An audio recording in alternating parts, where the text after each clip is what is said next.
Hello and welcome to Preeti PCS. इस video में हम लोग बायोटेक्नोलॉजी के यूपीएससी ने जितने भी क्वेश्चन पूछे हैं इस टॉपिक से हम उस प्रश्न को देखने वाले हैं ताकि बीपीएससी एग्जाम में हमारा हेल्प हो सके। तो पहला क्वेश्चन है, निम्नलिखित भारी उद्योगों पर विचार कीजिए। उर्वरक संयंत्र, तेल शोधक कारखाने, इस्पात संयंत्र, ये सब भारी उद्योग हैं। ठीक, हैवी इंडस्ट्री। उपयुक्त में से कितने उद्योगों के वी कार्बन में हरित हाइड्रोजन की महत्वपूर्ण भूमिका की अपेक्षा है? कहने का मतलब है कि क्या इन सभी में किसमें अगर हम ग्रीन हाइड्रोजन की रोल की उपेक्षा करते हैं तो किसमें हो सकता है? तो ये तीनों जो है ना, ये तीनों में हो सकता है ग्रीन हाइड्रोजन, यही पूछ रहा है। उर्वरक संयंत्र में भी, इस्पात संयंत्र में भी और तेल शोधक कारखाने में भी। ठीक, अगला क्वेश्चन है, बॉल गॉड फर्स्ट और बॉल गॉड सेकंड प्रौद्योगिकियों का उल्लेख किसके संदर्भ में किया जाता है? फसली पादपों का क्लोरीन प्रवर्धन, जैव उर्वरकों का उत्पादन के लिए, पादप वृद्धिकर पदार्थों के उत्पादन के लिए। तो इसका बॉलगॉड फर्स्ट और बॉलगॉड सेकंड टेक्निक का उपयोग किया जाता है आनुवांशिक रूप से रूपांतरित फसली पादपों के विकास के लिए। ठीक, आनुवांशिक रूप से जो भी रूपांतरित हो गए वैसी फसलों के पादपों के विकास के लिए किया जाता है। अब क्वेश्चन आगे है, bisphenol A B A P A, ठीक, ए बीपीए को चिंता का कारण माना जाता है। ये जो बिस्फिनॉल है ये चिंता का कारण है। निम्नलिखित में से किस प्रकार के प्लास्टिक के उत्पादन में एक संरचनात्मक या मुख्य घटक है? तो ये पॉलीकार्बोनेट के लिए चिंता का कारण है, ये उसी का मुख्य घटक है और इसी के वजह से ये बिस्फिनॉल ये चिंता का कारण है। हमारा अगला क्वेश्चन है, कार्बन नैनो ट्यूब के संदर्भ में निम्नलिखित कथनों पर विचार कीजिए। पहला कथन है, इनको मानव शरीर में औषधियों और प्रतिजनों के वाहकों के रूप में प्रयुक्त किया जा सकता है। तो हाँ, किया जा सकता है। इनको मानव शरीर के क्षतिग्रस्त भाग के लिए कृत्रिम रक्त कोशिकाओं के रूप में बनाया जा सकता है, यानी आर्टिफिशियल जो ब्लड सेल होते हैं उसके लिए जो क्षतिग्रस्त हो गए हैं। तो ठीक, ये भी किया जा सकता है। इनका जैव रासायनिक संयोजकों के उपयोग किया जा सकता है। तो नहीं किया जा सकता ना, किया जा सकता है, ये वाला नहीं किया जा सकता, सॉरी। इनको मानव शरीर के क्षतिग्रस्त भाग के कृत्रिम रक्त कोशिकाओं के रूप में बनाया जा सकता है। तो नहीं, यानी 1, 3 और 4 होगा। चौथा है, कार्बन नैनो ट्यूब जैव निम्नीकरणीय होती है, यानी बायोडिग्रेडेबल होती है। तो 1, 3 और 4 ठीक है, हमारा दूसरा नहीं होगा। ठीक, आ जाते हैं अपने अगले प्रश्न पर। जो ज़्यादा इम्पोर्टेंट है हम सिर्फ उसी की बात करेंगे। कवक मूलीय यानी माइकोराइजल जैव प्रौद्योगिकी को निम्नलिखित स्थलों के पुनर्वासन में उपयोग में लाया जाता है, क्योंकि कवक मूल के द्वारा पौधों में क्या होता है, तो सूखे का प्रतिरोध करने एवं अवशोषण क्षेत्र बढ़ाने में क्षमता आ जाती है। ठीक है, पीएच की अति सीमाओं को सहन करने की क्षमता आ जाती है, ये भी ठीक है।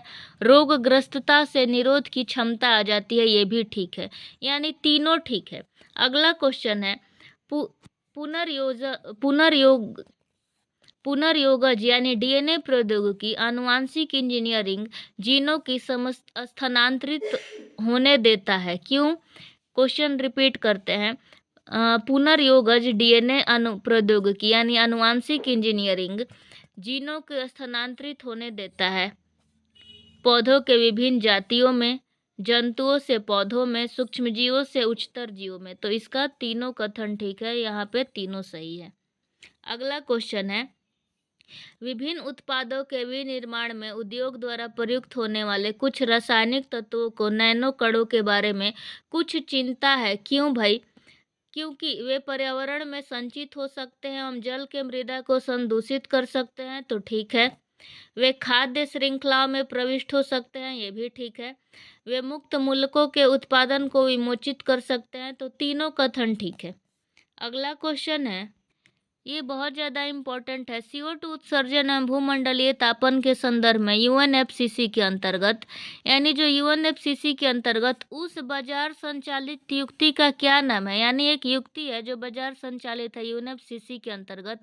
ये क्या करती है? तो विकासशील देशों को विकसित देशों से निधियाँ यानी प्रोत्साहन यानी फंड उपलब्ध कराती है, ताकि वे अच्छी टेक्नोलॉजी अपनाकर ग्रीन हाउस गैस उत्सर्जन यानी ग्रीन हाउस जो गैस का इमिशन है इसको कम कर सके। तो इस युक्ति का क्या नाम है? Carbon footprint, carbon credit trading, carbon निम्नीकरण नामक। तो इस युक्ति का नाम है स्वच्छ विकास युक्ति। ठीक, इसको याद रखिएगा। अगला है ऊर्जा के वैकल्पिक स्रोतों के संदर्भ में एक व्यवहार्य जैव ईंधन एथेनॉल इनमें से किससे प्राप्त किया जा सकता है? तो इसका राइट आंसर क्या होगा? गन्ना। ये अभी इथेनॉल आप लोग अच्छे से समझ सकते हैं बिहार को लेके। तो हो सकता है कि इसका और भी कुछ क्वेश्चन आ जाए जिसमें गन्ना के बाद और भी किसी चीज़ का यूज किया जा सकता है इथेनॉल में। तो इस तरह का जो अगर क्वेश्चन एक बार यूपीएससी ने पूछा था तो हम इसको भी अच्छे से कर लेंगे पोल में, ताकि बिल्कुल भी दिक्कत ना हो। आगे क्वेश्चन देखते हैं। क्वेश्चन है कथन और कारण। कीट निरोधी ट्रांसजेनिक कपास बीटी के जीन के निवेशन से निर्मित किया जा गया है, क्योंकि बीटी जीन एक जीवाणु से प्राप्त किया जाता है।